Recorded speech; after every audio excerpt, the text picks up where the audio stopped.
Welcome everybody to the Resilient Minds podcast. I'm really excited today. We have a really amazing guest that I've had tremendous respect for over the years. Preston Smiles, welcome to the Resilient Minds podcast, brother. It's a pleasure and an honor to have you here.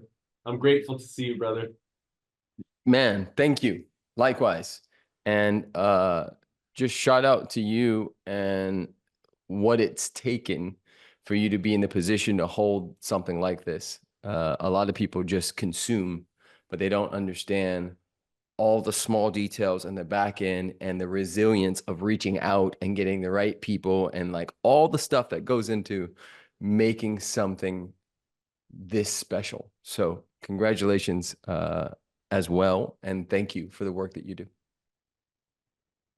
Thank you, my brother. It really means a lot coming from you.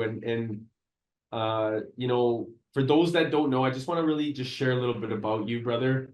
Preston Smiles, this gentleman of a man, his mission is really simple: to empower, inspire, and amplify multi-generational movements of radical love through this creative, conscious content that he delivers.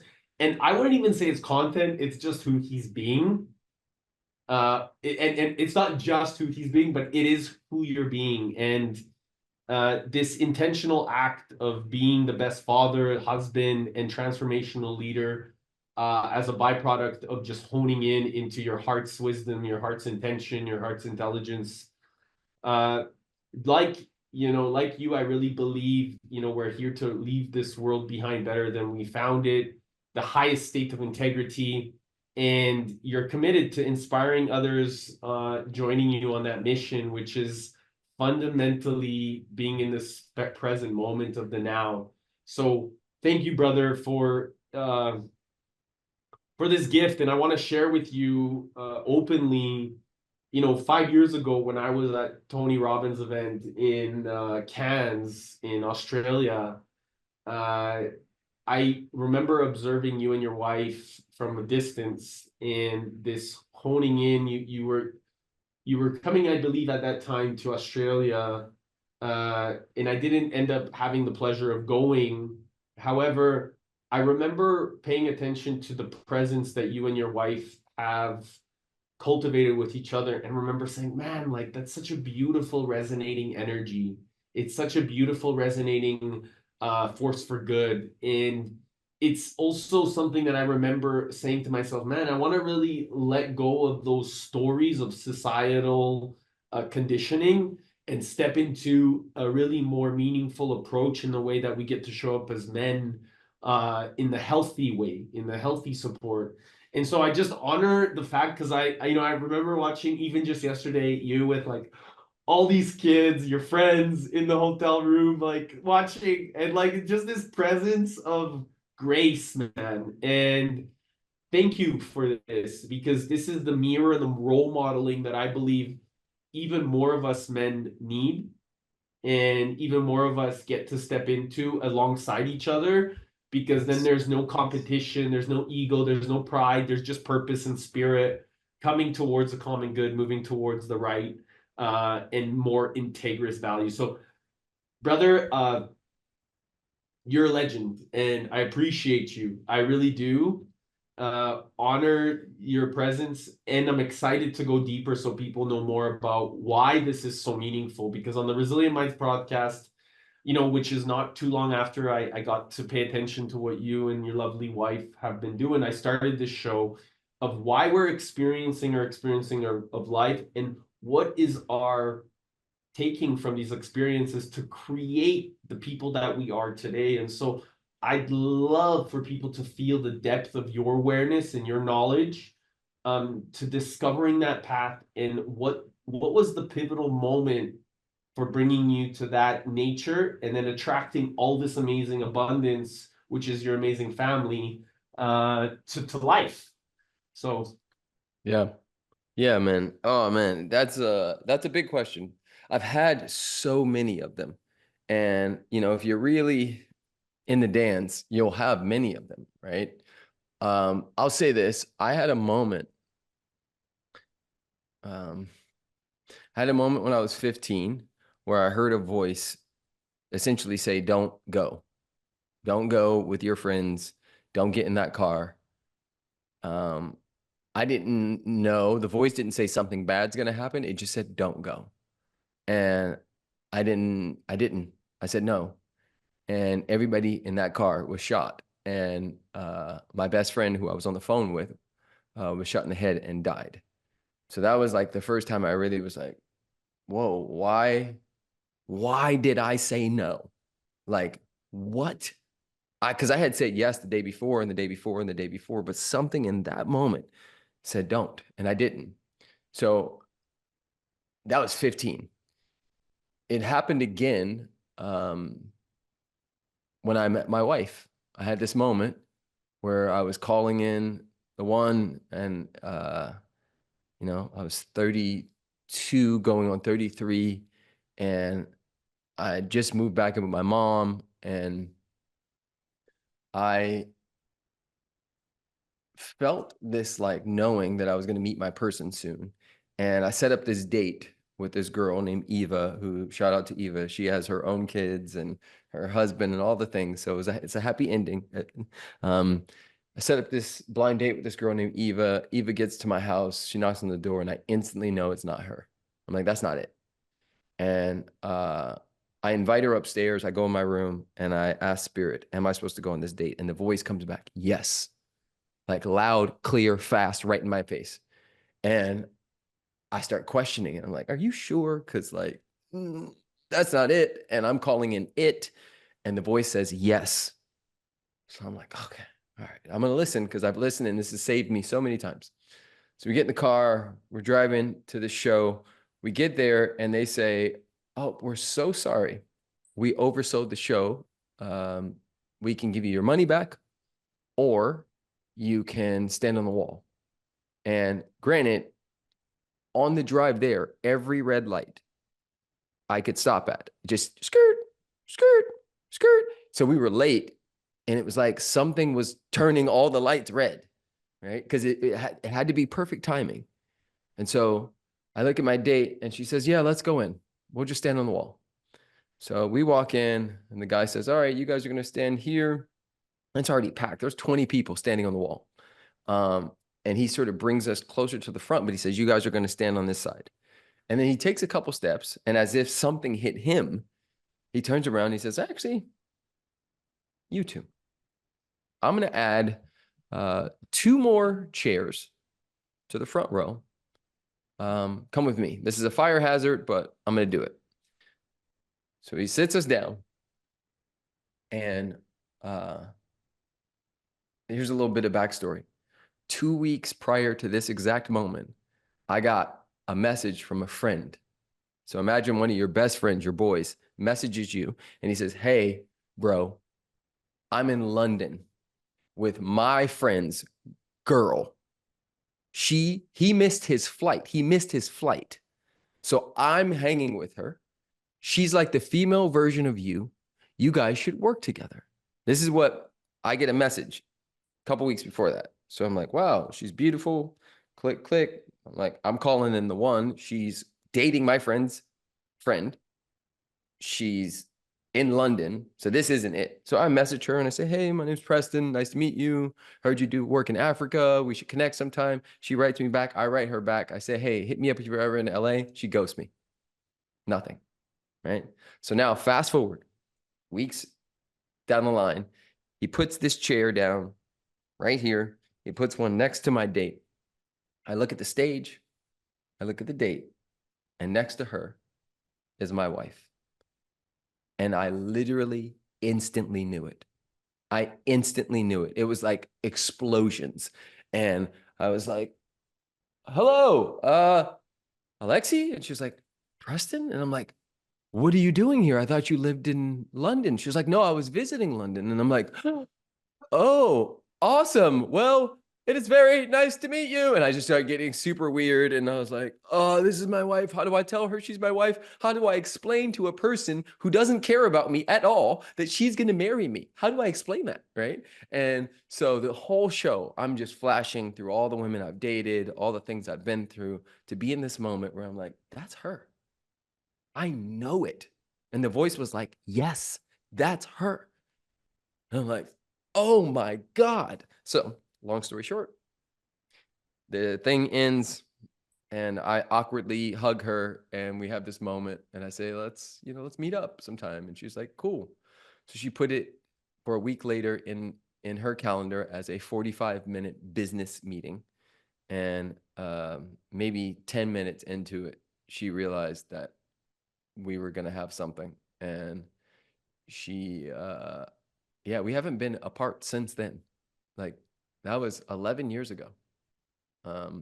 And one more story just to add, help you understand how crazy this is. And I'm caveating every single part of this with reminding everybody listening that the same thing is occurring for you all the time. The work is to get out of the way. I am attuned to the voice. I am receptive and open for spirit to use me. I say yes. And therefore, the voice is louder and clearer. We clean out the muck. Mother Teresa said, if everybody cleaned their doorstep, the whole world would be clean. Jesus said, as I am lifted up in consciousness, I draw all unto me, right? As I am lifted up, I draw all unto me.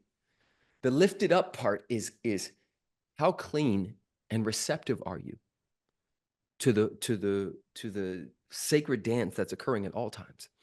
So here's the last story. Alexi and I get together. We're this is 2015 now. We met in 2013. 2015, she says, my friends are getting married in New York. Let's go together. So we go to New York. I decide I'm going to meet up with this other friend because we were there a couple days earlier. I meet up with a friend. We sit down at a cafe and the voice says, get up and go. And I was like, bro, are you kidding me? I just sat here, right? But granted, I've met my wife. My life's been saved. There's a lot that's occurred. So I'm like, okay. So I sit down. I say to my friend, hey, bro, I can't explain this, but I'm supposed to go. And I'm supposed to go find some boots on the other side of town. And he says, but we just got here. Like, what are you talking about? He was almost mad, right? And I said, I know, I'm so sorry, but I have to honor this. So we shake it up, dap each other down. I run to the train station. As soon as I'm coming down the train, my train is going away. And I'm like, okay, something's happening, but I'm gonna leave it alone. I get on the train, I get off on the exit. I don't know anything about New York. So I get off and I take a right. I'm supposed to take a left. So now I'm like, okay, something's happening here, right? I'm like, I keep missing stuff. I finally get to, I think it was a Barney's or a Saks. I walk in, find out where the men's shoe section is. I walk up, I think it was the third floor. I got up there and the voice said, go downstairs right now. And I was like, I am about to kick whatever voice this is ass. I'm like, I just walked in the building. You just told me to come here. I said yes. And now you're saying go back out. And I'm having this argument inside my head like a crazy person, right? But I listen. I go downstairs. I get to the front door. I open the door. And as my hand is still on the doorknob. As I'm holding the door open, I hear, no. I look, and as if it was in slow motion, a woman is flying through the air. She lands on her head. Bang. Her brains splatter out the back. I literally instantly knew that's why I was there. Ran straight to her. This is Mother's Day, 2015. Her name is Amelia Sturrental. For anybody who wants to look this up, there's articles on it. I ran straight towards her. I'll never forget, she had pearls, and the pearls, half the necklace was on and half of the pearls were rolling down the street. It was like slow motion. And it was so gory and like, it's hard to look at that everybody was turning away. And I ran in, a doctor came from this side, a nurse came from this side. So there's three of us immediately on the scene. The doctor, at first I have my eyes open. The doctor's checking her. Ma'am, are you okay? The nurse grabs her hand, checks her pulse like this. And when she does like that, blood shoots out of her mouth. So I'm like, okay, my job is not to like save her. My job is the spiritual part of this. So I go down to her feet and I go into prayer and I start communing and conversating with her. And I say, ma'am, if this is the time to go, I'm with you. If this is your time to just be in peace and you're going to come back, I'm with you, but you are not alone. And I'm literally cycling through and it's like a wave of energy is hitting me. Everything is muted as if I have like on like Beats by Dre's on or something like that. So I can't hear, but it's like muffled. And her and I were just like attuning to each other.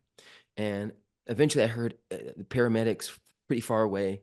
And there was this moment where like the energy was up and I could feel her and she could feel me and we were tuned in. And then there was a moment where my body let go, my body. And as my shoulders and body went down, I opened my eyes and she went, and then that was it. Dead. And I have so many of these stories. I'm going to stop there, but I just wanted you to, those are three distinctly different things. All of them are sort of big in nature, but these happen every single day. Every day, even when it's time for me to decide what content to make. It happens with my wife. I'll walk in the house and I can energetically feel something's off and the voice will say, go hug her right now. And there's a part of me that's like, well, she should hug me or X, Y, and Z. Listen, right? All of us are being guided, guarded, and protected. And the game is to make yourself available for that to speak through. It's not always a voice. Sometimes it's a body hit. Sometimes it's a sensation, right? It's a sound, but something speaking. That's my truth. My brother, I'm hearing a lot of paying attention and observing, so that even more people are following this feeling or following this nurture within themselves, and recognizing that there is a consistent narrative that they can choose to decide to follow within themselves and trust that part of themselves. Mm.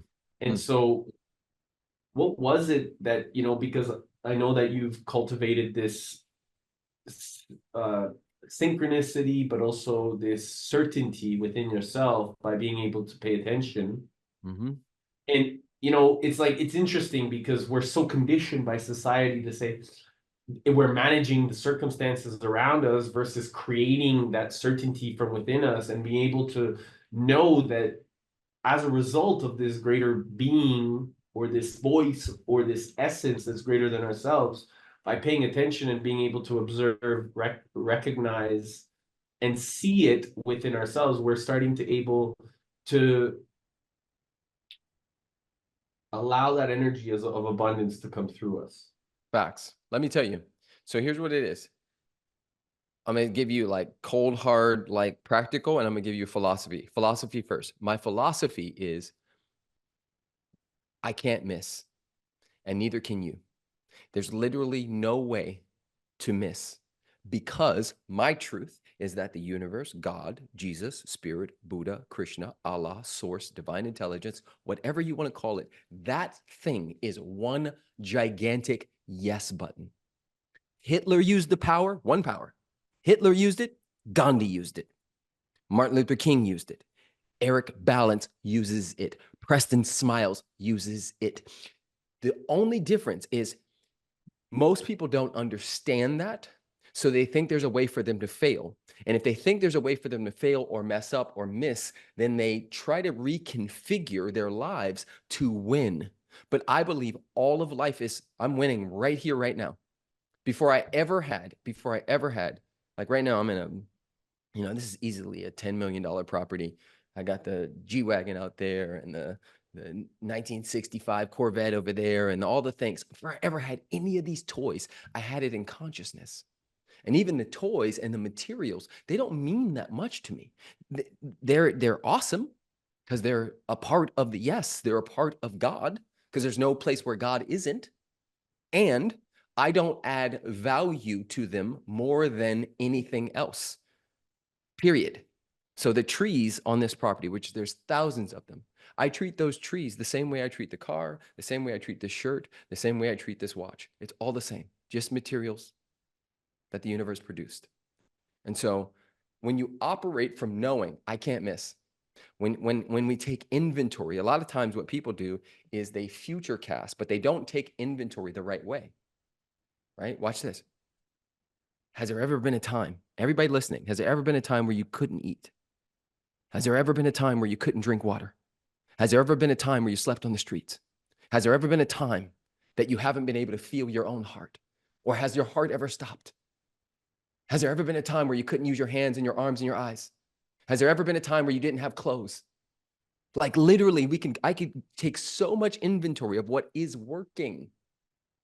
And the universe does this thing where you can't have what you want, but you may experience what you have. And so if I know that I can't miss, and I am experiencing life from that space, then I get to have more of it, because the universe, God, is like electricity. Electricity never says no. You know what it says? Do you have the infrastructure to hold what you're trying to plug up? That's it. You can plug up an iPhone, you can plug up a Tesla, you can plug up a house, or you can plug up a whole country. The electricity says yes. God always says yes. But do you have the infrastructure? Have you built a somatic body that can hold everything you say you want and then some? That's my work. That's our work. Mindset is epic. It can only get you so far. At some point, you have to, 3 centers of intelligence: head, heart, gut, body, mind, and soul. We use so much of the mind. What about the body? What about the soul? Those are speaking too. The soul knows. The soul is in straight facts. It's the mind and the body that are oftentimes off. And when we're at our most powerful when all three are aligned. So when the body and the mind and the soul are in those sights and you pull that arrow back, there is nothing that can stop that. And our work is to do that, be aligned, congruent, threefold beings. This is the highest state of integrity I'm hearing, is like being able to create that congruency within ourselves, brother. And it also is like, how are we then creating and leaving this world behind better than we found it? By being in that state of congruency. So maybe take us through that incredible embodiment of how you've been able to integrate that from the mind concept to the body to the soul, to really create that massive level of alignment, so that people can get even more curious as to the ways that they could develop and harness that energy.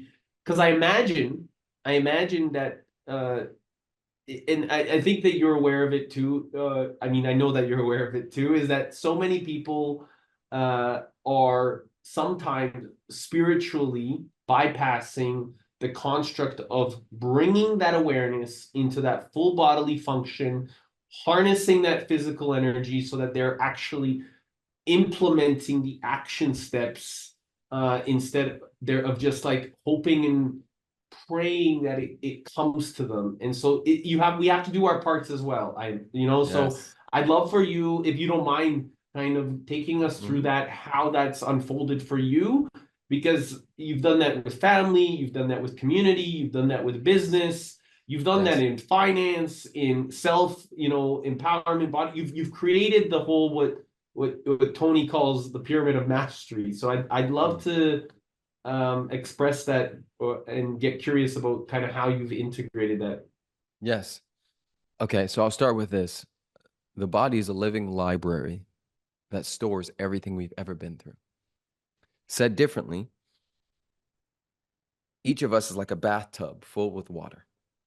And the water is the unprocessed shame, trauma, guilt, those moments where we go into stress response, fight, flight, freeze, and appease. The moments where we were bullied at 13, the moment where we got dumped at 17, and instead of feeling it all the way through, we stuffed it down, we repressed it, we put it into porn, we put it into sex, we put it into eating, we put it into social media scrolling. The body is like one giant bathtub that's holding all this water, and more water's coming in because of Gaza and because of bills to be paid and the shame you feel and all the other stuff that's occurring on the planet, right? And my work is around pulling the plug, right? Swimming to the bottom, pulling that plug so that the water starts to drain.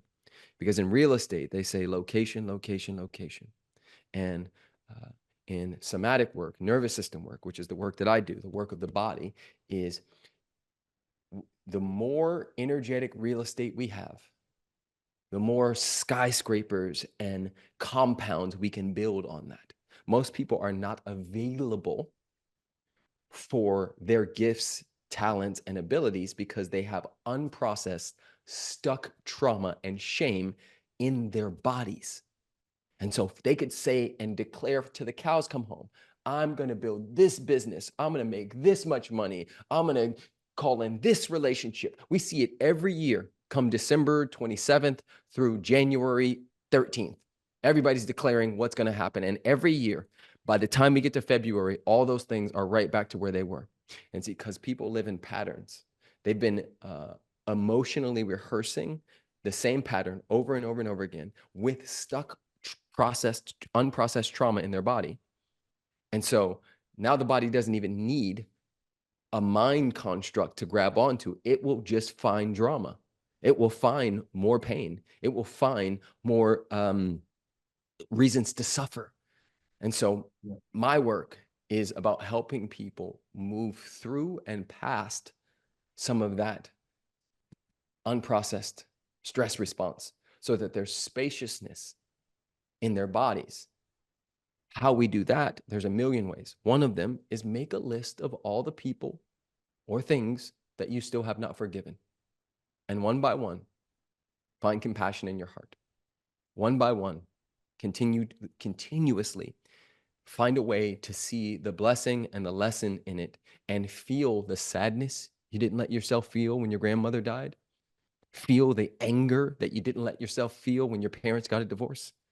Feel the exuberant sexual energy that you repressed because you were 17 or 14 or 15 and you didn't know what to do with it. All this stuff needs to complete itself. And so make a list of the things you haven't forgiven. Feel what you need to feel so that you can let it go. And then I have my clients do something called joy alarms. And what it essentially states is I have those clients put in 3 to 5 alarms every day. Every time the alarm goes off in their phone, they burst into spontaneous joy, reasonless joy. And they must use sound and body when they're doing it. So, oh! And they burst into this joy, and this sends a signal from the brain to the body that there's something to celebrate. Universal laws, what you appreciate appreciates. What you focus on expands. So if I'm 3 to 5 times a day, I'm celebrating for no apparent reason or a reason, then that becomes my new normal. That becomes a baseline from which I operate. The other thing would be to find one safe person on the planet and share with them your deepest, darkest secrets, something you hold shame or guilt around. Let them hold it, because it's not the load that breaks us down, but the way we carry it. And most people are trying to carry everything themselves, but it's weighing us down. They're carrying giant backpacks full of trauma and shame and guilt. And when you let somebody else hold some of that bag, it lightens the load for everybody and it dissipates, because shame wants to hide. It wants to be in the closet. That thing you did in college where you went too far and you were drinking, or X, Y, and Z, that person you hit or beat up, that store you stole from, whatever it is, let someone else hold it. And then last piece, elevation requires separation. You can't call in a big new life and keep your old BS patterns. So make a list of the things that you know won't serve where you're going, and give those things an eviction letter, even if it's your mom, even if it's your dad, even if it's your best friend. And the eviction letter is not, I hate you. It's, hey, I'm going to take a break for the next 6 months from our relationship. I love you so much. I just need space and time to go create this thing. Hey, I'll be back. Right? And you go do your thing, and you surround yourself, put yourself in environments where people are already doing what you want to do and experiencing what you want to experience. Because proximity can be actual power. You learn so much by just seeing and having mental pictures of what's possible for each of us. Yeah, that. Bro, the proximity, I find that especially like children, when we're observing and paying attention, we're learning so much, like especially like this physiology, right? Like I keep thinking back to when we were kids, we would learn so much more by the facial expressions and by the way, you know, our families, our parents, our brothers and sisters would move with their bodies than necessarily what was being said. And this is fascinating because I know that this is still the same way we continue to learn as big kids. And so really bringing this physiological component, like you said, of this library to allowing this unique mechanism to teach us and pay more attention to those feelings to really uncover. And so I know that, you know, as a society, as a global, you know, multi-generational ancestral trauma, there is an essence of this scarce mentality that we've been so predisposed to before, you know, before even our times. And I believe that we are in the generation, Preston, where we're really breaking that pattern to that abundance. And I know that you really speak to this in terms of really bringing the fundamental abundance to from through us as being the wealth into the physical form as well, because there's an ample amount of possibilities in infinite ways in the world, and we've been also told and conditioned to think only what's not available or what's only in that box.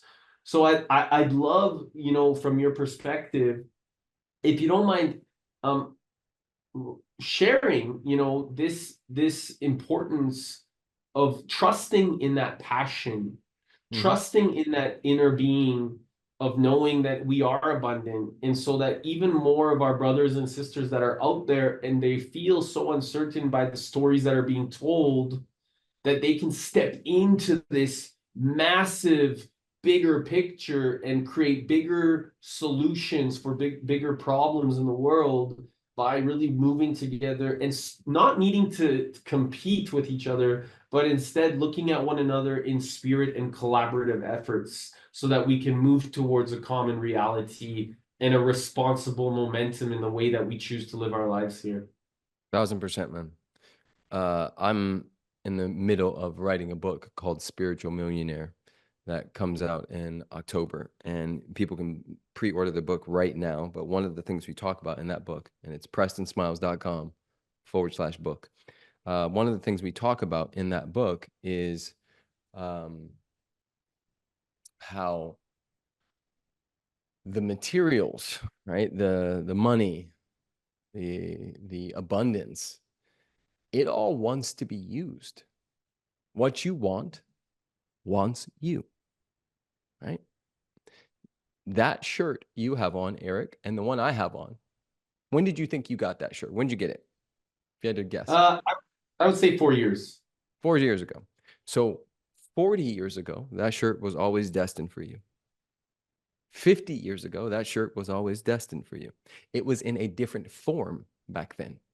It may have been on a tree or in a seed that was going to become a cotton tree plant, and then somebody was going to pick it. And then, but the whole process, that particular cotton was always yours. Now, check this. Let's say that all of us are in the same room right now, And we look down and there's some cookies that have dropped on the ground.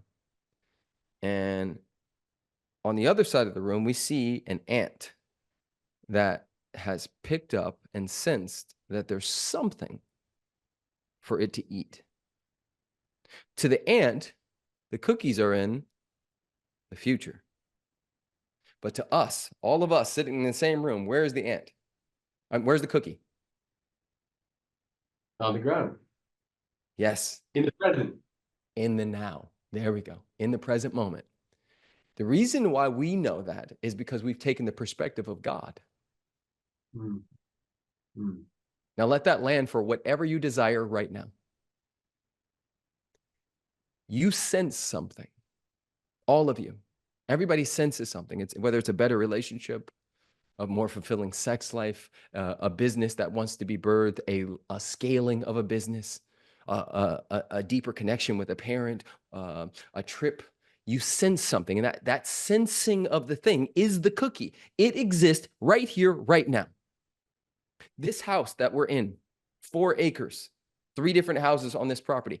When they built this house in 2005, they didn't know they were building it for me too. But I sensed it back then. I couldn't see it. But we can see it when we take the perspective of God. We can see it when we know that we can't miss. We can see it when we understand that what we want wants us. That shirt needed you just as much as you needed it. Look how much shine and love that shirt gets today. Look at those beautiful paintings and all the things that get to be imbued, right? Expressed and experienced. Because you said yes, Eric. All of it is a divine mandate. All of it is a dance. All of it is us playing a sacred game of pickleball or tennis where we just, and we hit the ball over and we hit the ball over and we experience life together. Life, all of life, not just humans, all of life, everything on the planet wants to play together. And so our work as a spiritual community is to say, yes, oof, I sense it. Yes, the cookies are here. I can't see the cookies, but I sense them. And if I sense them and take the perspective of God, I know it's done. Right? The car you drive, the house you live in, all of it was always meant for you to steward it, to play with it. Can't take any of it with us. And so while we're here, we don't deify the cookie. We don't make the house or the cookie or the shirt. We don't make it our God. We just say, this is more God doing God things, and we embrace it. So you guys want to understand how I became so fucking rich? It's this. I don't make any of it better than anything else. I literally understand the laws of the universe. Everything is circulating. It is all circulating and it wants to circulate. So how about this? The universe, God, is like electricity. It never says no. It just says, do you have the infrastructure? Okay, well, what is the infrastructure? Clear my trauma, clear my shame, clear all the stuff that no longer serves. So I have energetic real estate. From that place, while I'm in that process, I say yes to money. I say yes to success. I say yes to all of it because it is a part of, right? It's not about the money in particular. It's about the experience. And while I'm calling it in, because you cannot go back to the ant, no matter what, if the ant's taking the journey, it can take the journey from an unhappy place where it's angry and it's sad and things aren't working out and I need to prove to everybody that used to bully me in high school and I need to prove that I'm better than my dad. That ant can take the same journey from a beautiful, interesting, curious, abundant place, or it could take the journey from an unhappy, lack, limitation, and scarcity place. The electricity is just going to say yes. God is going to say yes. It will not intervene. It will say, got it. That's how you want to do this? But an unhappy journey will never produce a happy ending, ever. So you're going to ride the wave. The question is, are you going to ride it from love? Are you going to ride it from exuberant energy? Are you going to ride it from understanding that we've been marketed to? It's a fucking marketing ploy to make us believe in lack, limitation, and scarcity. Again, do the inventory. Have you slept on the streets? And even if you did, are you still on them? Was it comfortable? Did you have a tent? Because that would be winning. Winning is perspective. Tombstone or stepping stone. Tombstone or stepping stone. Prison or paradise. Prison or paradise in any given moment. Any given moment. Like, hear this, guys. Hear this. Beautiful souls. In any given moment, you get to choose prison or paradise. You can take the same life and nothing shift, nothing on the outside shifts, everything on the inside shifts, and you see and experience paradise right where you are, from your parents' house, right? With whatever's in your bank account. And guess what? When you are attuned to that frequency and vibration, that frequency and vibration must match itself. And what you will get is a snowball effect of more of that. Again, I was a surf instructor 11 years ago. I'm now a multimillionaire, not just in money, but in consciousness. This is what I figured out. I loved teaching surf lessons. I didn't hate it. I didn't say I'm broke and poor and this is terrible. I said, God, if this is how you're using me today, let's freaking go. That. Brother, I love and appreciate you, man. This passion is exactly, this expression is exactly what even more of us can step into fully. And what I love, my brother, is that there is such an essence of truth that comes from you where you're encouraging others to step up. Tombstone or stepping stone, right? This prison or paradise, this choice of recognizing that heaven is here within us now.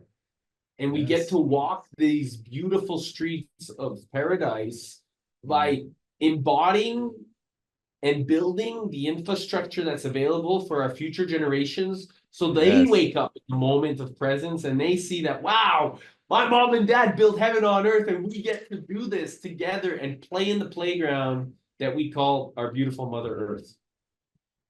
Yes. All of yes. Yes.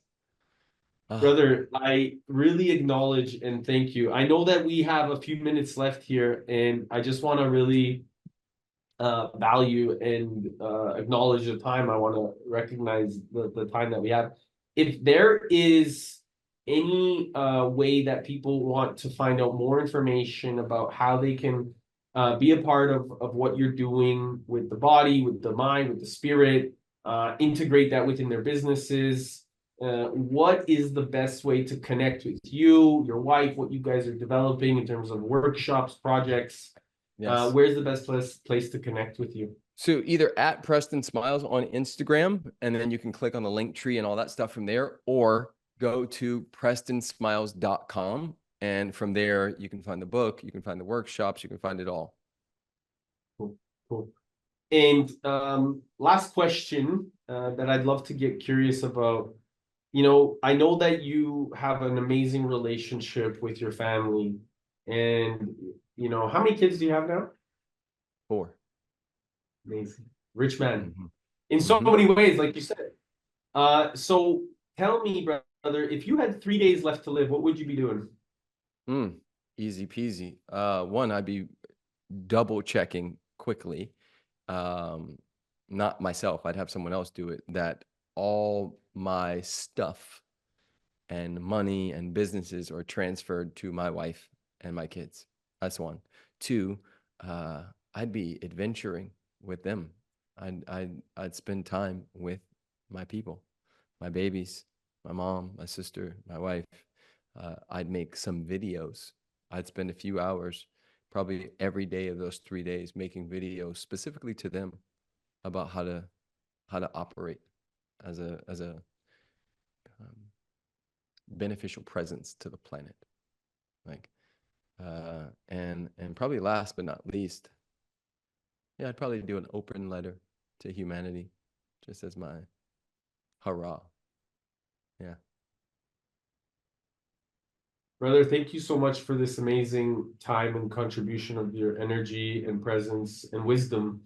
Thank you for everything that you're doing. And I'm really grateful that we get to connect deeper that more people get to hear about what you're up to, and just the pureness of the way that you show up, man. It's so evident and so real. And like you said, bro, you're, I would say, a multi-billionaire in terms of consciousness. And so I just want to acknowledge that with a huge grace and space. So thank you for you, bro. Yes. Appreciate you. Love you all. Thank you, Eric. I appreciate the space, and everybody go get Spiritual Millionaire, prestonsmiles.com/book. Hey everyone, and thank you so much for listening to The Resilient Minds. I hope you enjoyed the show. Please make sure to go comment and like and follow us on iTunes or Spotify, and make sure, please make sure that if you really love this, to share this episode, and make sure that you're inviting all your friends to like it as we continue to unfold what the beauty of our minds does.